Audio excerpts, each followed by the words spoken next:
Circle को अच्छे से समझने के लिए हमें सबसे पहले इसकी कुंडली निकालनी होगी। कुंडली मतलब कुछ बेसिक प्रॉपर्टीज जिनसे बाहर सर्किल कभी नहीं जाता। ऐसा कभी नहीं होता कि सर्किल उन चीज़ों को फॉलो ना करे, और अगर हम उन चीज़ों को समझ लें तो हम सर्किल को भी आराम से समझ सकते हैं। सबसे पहला कॉन्सेप्ट आता है सेंटर का। सेंटर क्या होता है? जब भी आपने कंपास से बचपन में या अभी भी आपके पास कंपास होगा, उससे कभी भी सर्किल बनाया होगा, आपने देखा होगा कि आप कंपास की एक निडल को बीच में रखते हो और उसके चारों तरफ एक सर्किल बनाते हो। तो जिस पॉइंट पर हमने उस कंपास को रखा, उस पॉइंट को बोलते हैं सेंटर। इसको सेंटर क्यों बोलते हैं? सेंटर मतलब केंद्र। इसको सेंटर इसलिए बोला जाता है क्योंकि पूरा सर्किल इसके चारों ओर ही घूमता है। इसका मतलब ये है कि अगर सेंटर नहीं होगा तो सर्किल हो ही नहीं सकता।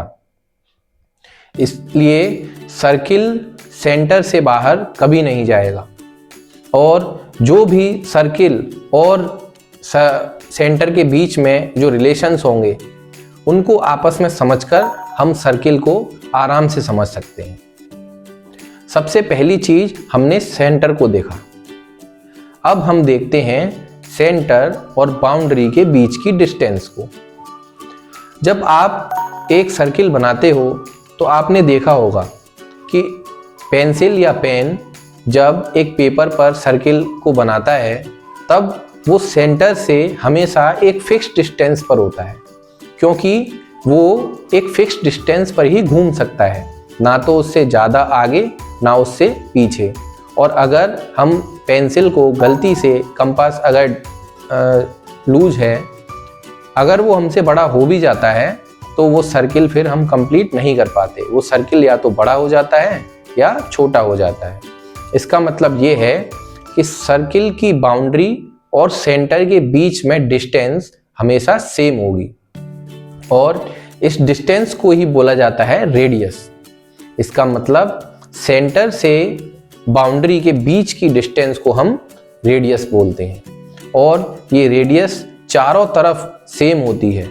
आप चाहे ऊपर देखें, नीचे देखें, लेफ्ट देखें, राइट देखें या कहीं भी, सर्किल की बाउंड्री और सेंटर के बीच की डिस्टेंस हमेशा सेम होगी। और अगर ऐसा नहीं है तो हम उस शेप को सर्किल नहीं बोल सकते।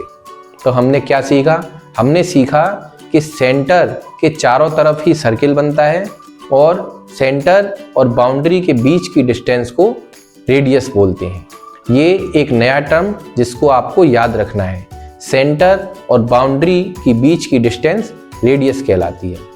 हिंदी में इसे त्रिज्या भी बोलते हैं। आपको याद क्या रखना है? आपको ये याद रखना है कि सेंटर और बाउंड्री के बीच की ये जो डिस्टेंस है, जिसको हम रेडियस बोल रहे हैं, ये हमेशा सेम रहेगी। अगर ये बदली, इसका मतलब उसको सर्किल बोल ही नहीं सकते। चलिए, सेंटर और रेडियस का कॉन्सेप्ट समझने के बाद हमारे पास एक और टर्म बचता है जिसको बोलते हैं डायमीटर। डायमीटर क्या होता है? सेंटर और बाउंड्री के बीच की डिस्टेंस को हम रेडियस बोलते हैं। वहीं बाउंड्री से बाउंड्री तक की डिस्टेंस को डायमीटर बोला जाता है अगर हम सेंटर के थ्रू होते हुए निकलें तो।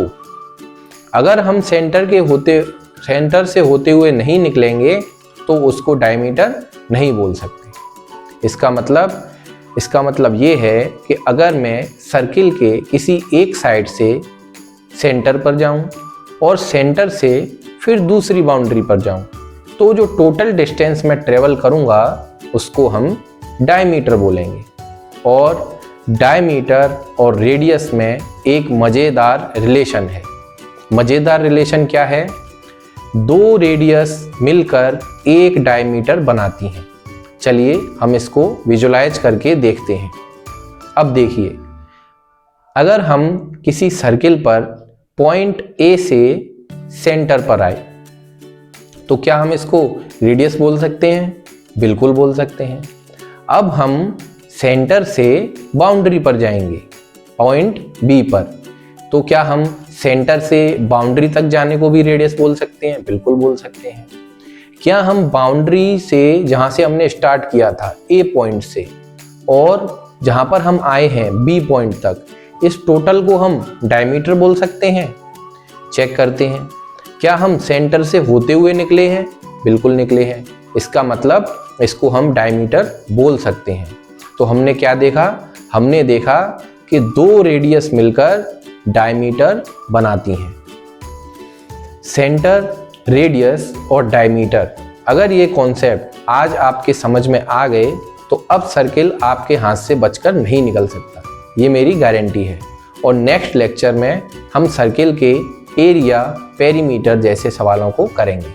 Thank you.